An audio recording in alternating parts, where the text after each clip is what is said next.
अस्सलामुअलैकुम प्यारे बच्चों, कैसे हैं आप सब। उम्मीद है आप सब खैरियत से होंगे। आज मैं आपको एक ऐसा राज बताने वाली हूँ जिसकी वजह से कुछ बच्चों की राइटिंग बहुत नीट और ब्यूटीफुल हो जाएगी। लेकिन वो राज हरूफ नहीं है और ना ही डिफिकल्ट वर्ड्स।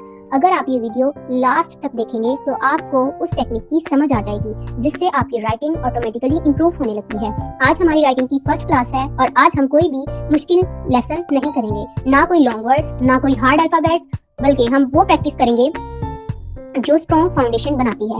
याद रखें, अच्छी राइटिंग लेटर से पहले शुरू होती है। सबसे पहले हम पेंसिल का यूज करेंगे, पेन या मार्कर का नहीं, क्योंकि पेंसिल हैंड कंट्रोल इंप्रूव करती है। पेंसिल को बहुत टाइट नहीं पकड़ना और ना ही बिल्कुल लूज, बस कंफर्टेबल ग्रिप रखनी है। अब हम वो प्रैक्टिस स्टार्ट कर रहे हैं।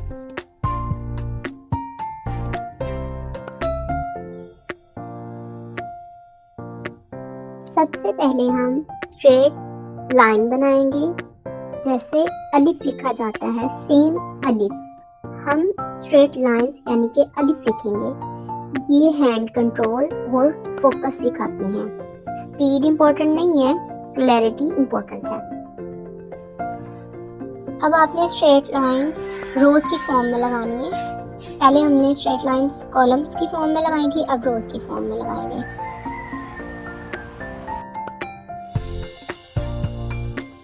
अब आपने हाफ सर्कल की शेप बनानी है। हाफ सर्कल जैसे होता है ना, हाफ सर्कल की शेप बनानी है। इसको नून की शेप भी बोल सकते हैं। ये शेप जो है उर्दू के बहुत सारे वर्ड्स में यूज की जाती है। बहुत सारे वर्ड्स जो हैं उनकी टेल होती है ये वाली शेप। अगर आप डेली बेस पे एक पेज फॉर्मेशन सीखने के लिए एक पेज की प्रैक्टिस करते हैं तो आपकी राइटिंग बहुत अच्छी हो जाएगी और बहुत जल्दी आप राइटिंग सीख जाएंगे। ये नेक्स्ट वर्ड जो है ये है शेप ऑफ मून, यानी कि मून की शेप। ये मून की शेप में आपने लिखना है इसको और आपने इसकी ज़्यादा से ज़्यादा प्रैक्टिस करनी है। इससे भी आपकी जो राइटिंग है बहुत हद तक बेहतर हो जाएगी। जैसे जैसे आप प्रैक्टिस करते जाएंगे आपकी राइटिंग नीट से नीट होती जाएगी और खूबसूरत से खूबसूरत होती जाएगी। बच्चों, जो नीट राइटिंग है ना ये प्रैक्टिस से ही आती है। कोई भी पहले दिन से ही राइटिंग अच्छी नहीं लिख सकता। यानी कि अगर आप पेंसिल पकड़ेंगे और साथ ही आप खूबसूरत प्यारा लिखना स्टार्ट कर देंगे, ऐसा नहीं होता। आप जैसे जैसे प्रैक्टिस करते जाएंगे वैसे वैसे आपकी राइटिंग नीट होती जाएगी। अब हम स्मॉल हुक लाइन की प्रैक्टिस करेंगे। ये प्रैक्टिस जो है ये फॉर्मेशन वाओ, फे, ऑफ इन वर्ड्स में यूज़ की जाती है। इसकी भी आपने ज़्यादा से ज़्यादा प्रैक्टिस करनी है ताकि ये वाले जो वर्ड्स हैं ये आपके नीट हो जाएं। नेक्स्ट अब ये आप छोटी रे टाइप फॉर्मेशन की प्रैक्टिस करेंगे। ये सारी प्रैक्टिसेस हैंड एक्सरसाइज के लिए हैं, यानी कि आपका हाथ जो है वो लिखने के लिए तैयार हो जाए, इसलिए हम ये सारी प्रैक्टिसेस करेंगे। ये फॉर्मेशन बे, पे, ते, टे, ते इस इन वर्ड्स में यूज़ की जाएगी। फे में भी ये आपको नेक्स्ट बताया जाएगा कि ये फॉर्मेशन किन किन। अब ये जो जिगजैग आपने ये जिगजैग फॉर्मेशन करनी है, ये जस्ट पेंसिल ग्रिप के लिए, यानी कि पेंसिल आपको पकड़नी आ जाए और कितनी ग्रिप होनी चाहिए पेंसिल को। ज़्यादा लूज भी नहीं करना और बहुत ज़्यादा टाइट भी नहीं पकड़ना, बस नॉर्मल। अब नेक्स्ट जो है ये आपने डॉट्स की फॉर्मेशन सीखनी है। डॉट्स सिंपल वन डॉट किस तरह से लगाया जाएगा, 2 डॉट्स किस तरह से लगाए जाएंगे, और ये 3 डॉट्स, ये 3 डॉट्स नीचे वाली साइड पे और ऊपर वाली साइड पे किस तरह से लगाए जाएंगे ये। फिर आप यहाँ पे टोए की फॉर्मेशन, टे यानी कि टोए छोटा जो टे में यूज़ किया जाता है, रे दाल में यूज़ की जाती है छोटी टोए, ये आपने सीखनी है। यहाँ पे आपने इसकी प्रैक्टिस करनी है।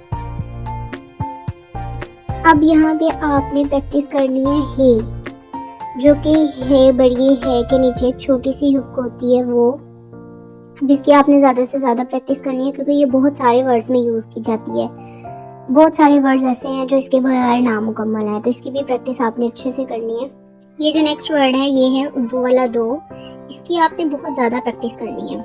ये बहुत सारे वर्ड्स में यूज़ किया जाता है। ये कैसे यूज़ होता है, इसका यूज़ किस वर्ड में यूज़ किया जाता है या कैसे ये यूज़ होगा, ये आपको आगे बताया जाएगा।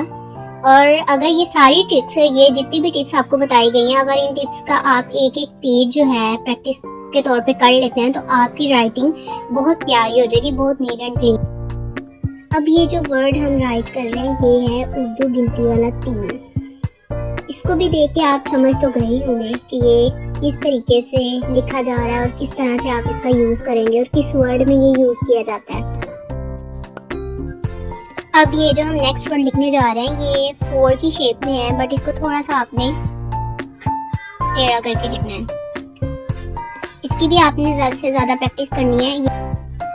ये जो हमने स्ट्रेट लाइंस का यूज़ किया था, अब ये आपको बताएंगे कि इनका इस्तेमाल कहाँ कहाँ किया जाता है। सबसे पहले ये अलिफ और फिर अलिफ मदा। ये जितनी भी आपको टिप्स एंड ट्रिक्स दी गई हैं, अब आप देखें कि इनका यूज़ वर्ड्स में किस तरह से किया जाता है और कहाँ कहाँ इसका कैसे कैसे यूज़ होगा। ये सारा आपको अब इस वीडियो में यही दिखाया जाएगा। अब आप इसका यूज़ देख लें, फिर आप इसकी प्रैक्टिस करें, ज़्यादा से ज़्यादा इसकी प्रैक्टिस करें ताकि आपकी राइटिंग जो है परफेक्ट हो जाए और आपके पेपर में अच्छे मार्क्स आ सकें।